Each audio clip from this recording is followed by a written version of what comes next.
Bienvenidos amigos a mi canal, El Café de Alexandra.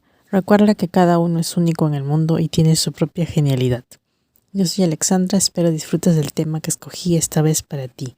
Hoy hablaremos de la oratoria griega. La oratoria griega es donde la prosa griega se muestra con tendencia a la ornamentación literaria y a la artificiosidad.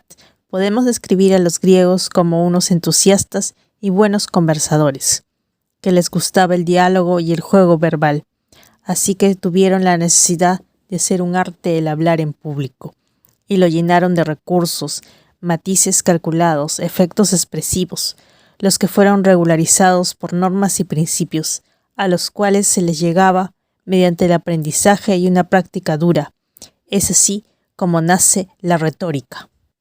¿Y qué es la retórica, Alexandra? La retórica nace como ciencia de la oratoria.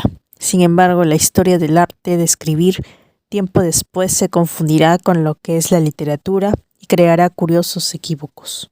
Lo que hace el orador griego es tomar la palabra por las siguientes razones. La primera, para imponer una idea política en la asamblea que regía los destinos del país.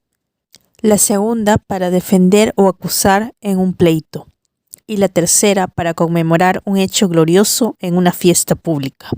La aspiración de un orador era convencer a un auditorio que le era hostil y conmover a una muchedumbre. Tenemos tres géneros oratorios.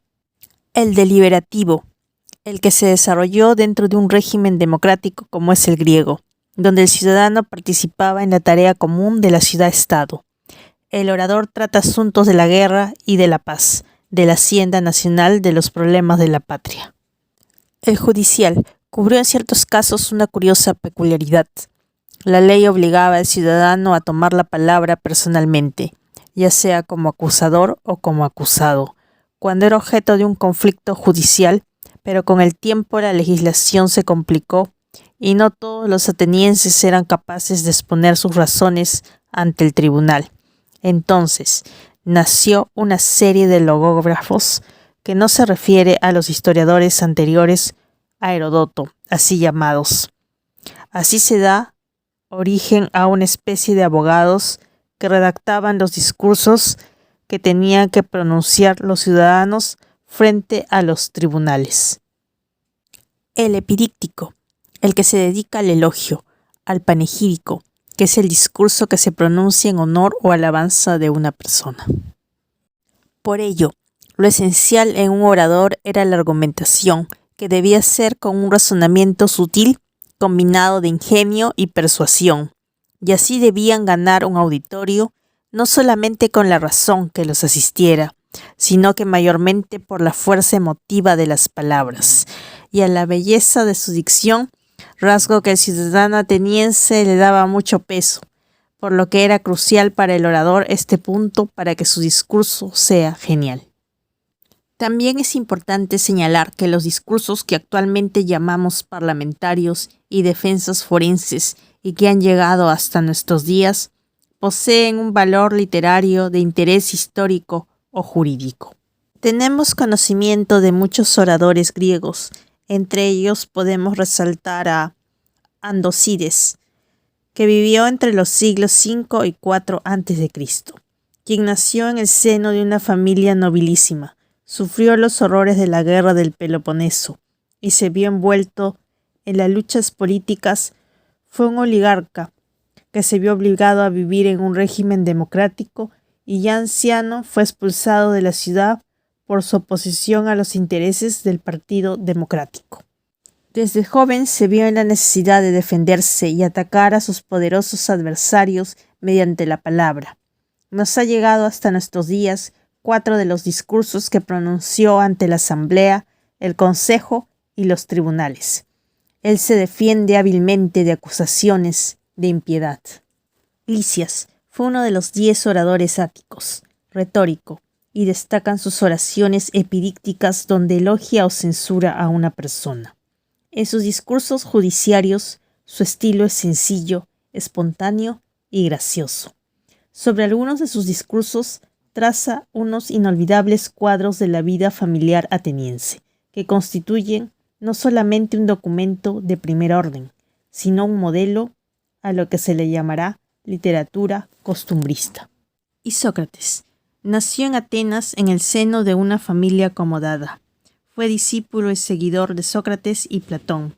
Tras perder su herencia en la guerra contra Esparta, tuvo que dedicarse a la enseñanza. Fue director de una escuela retórica en la isla de Chios y autor de discursos legales por encargo. En el año 392 a.C., fundó una escuela donde enseñaba el arte de la redacción de ensayos y el arte de la oratoria. Entre sus discípulos más ilustres destacan los oradores Hipérides, Iseo y Licurgo. Entre sus obras conservadas hasta el día de hoy figuran 21 discursos y 9 cartas. Fue un gran maestro de oratoria. Llevó a cabo una real innovación en la retórica al someter la prosa discursiva a una calculada y medida a un ritmo especial, alargando el periodo y subdividiéndolo en miembros equilibrados, en demanda de una expresión amplia, armoniosa y bien redondeada. El orador más elocuente de la historia nació en Atenas y fue un importante político ateniense. Fue un orador por voluntad. Venció su timidez y su tartamudez. Demóstenes empezó su carrera como logógrafo, pero pronto la vida política le llevó a cultivar el género deliberativo. Entre sus discursos podemos mencionar Filípicas, donde encontramos sus arengas más famosas, dedicadas a combatir los designios del rey Filipo de Macedonia. En Por la Corona es un discurso que defiende toda su vida pública contra las acusaciones de su adversario, el orador Esquines. Sus contemporáneos lo describen ciertamente impresionados o incluso criticándolo, del delirio báquico, del que era presa cuando pronunciaba sus discursos, por sus gritos y sus extremadas manifestaciones de dolor y furia. Según parece, escribía previamente sus piezas y las pronunciaba aprendidas de memoria, pero cuando era necesario, improvisaba con soltura. Pero por otro lado, es posible que en el momento de hablar se hicieran cambios notables en el texto antes redactado y aprendido. Sus enemigos le criticaban el empleo de expresiones insólitas y bárbaras, de las que no se conserva nada de estos detalles, y es algo que él hiciera ante las necesidades de atracción popular y vehemencia callejera. Podemos observar que su oratoria es esencialmente persuasiva. Por ello dedica todo su esfuerzo, su saber y su arte. No deja que elementos embellecedores o de otro tipo desvíen su discurso del fin que deseaba, destruyendo todo aquello que pudiera oponerse a su idea y fortaleciendo esta en una tumultuosa coordinación de argumentos de toda suerte. Las frases se amoldan según la intención o la necesidad. Las paradojas, los diálogos fingidos o verdaderos que intercala en la perforación, los breves razonamientos demostrativos, los retratos, las descripciones de hecho o costumbres dan a los discursos de Demóstenes una viva variedad sometida a una estructura brillante y equilibrada, con una claridad de ideas y un total de convicción en la validez de sus argumentos. Producen como resultado esta oratoria, tan vigorosa y contundente, que ha hecho de Demóstenes el modelo y paradigma de los oradores de todos los tiempos. Los detractores de Demóstenes decían que se le podía comparar con su rival Esquines. ¿Y quién es Esquines, Alexandra? Esquines nació en Atenas. Fue principal adversario de Demóstenes. Fue de humilde linaje, un autodidacta, y trabajó como actor. Los antiguos reconocieron la espontaneidad de sus elocuencias, pero descuida las reglas del ritmo, pero el tono es elevado y su estilo utiliza las citas poéticas.